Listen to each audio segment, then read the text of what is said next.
Yon, what's up mga Lodi? For today's video, lalagyan na natin ng color yung koi fish natin.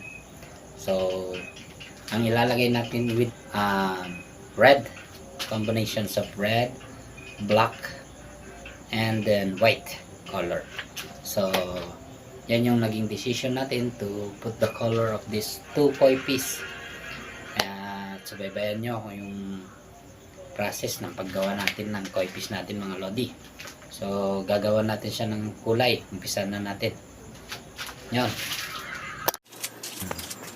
ang tanong, paano ko nga ba nilalagyan ng kulay ang koi fish na ito?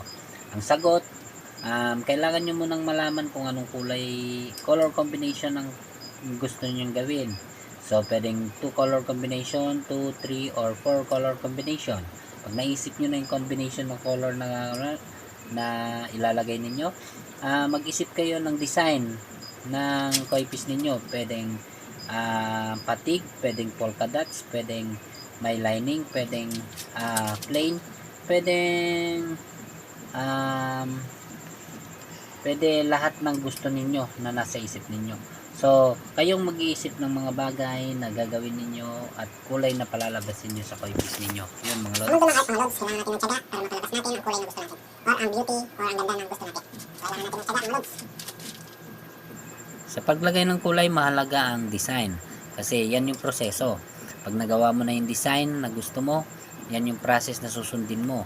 Para makuha mo yung color combination na gusto mong maging output ng color ng koi fish mo mga Lodi. So, ulitin ko muli, sariling design.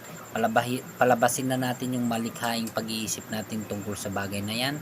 At the same time, kung anong magiging output ng color combi ng koi fish nyo. Yun. So, ganito lang ang process mga Lods.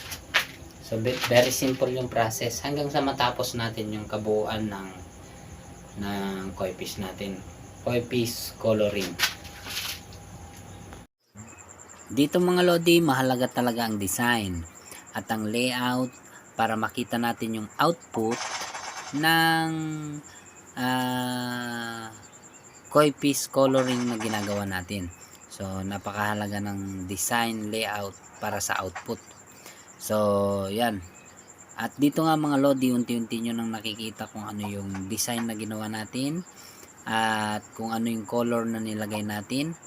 At unti-unti naipapakita na natin sa video ito yung output ng koi fish color na ginawa natin mga Lodi. So ang combination white, black, and red combination. Yun. Ayan mga Lods. Ayan yung isang piece. Medyo matatapos na natin.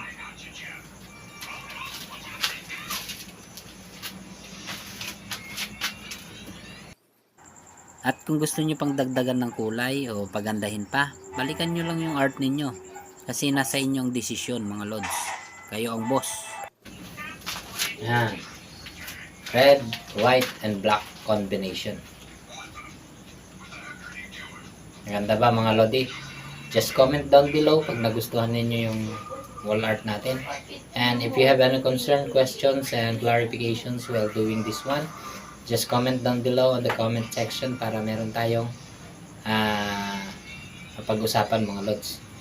So, kung gusto ninyo ng mga ganitong video, just like and follow my page para ganahan naman tayo sa paggawa ng ating mga video mga Lods.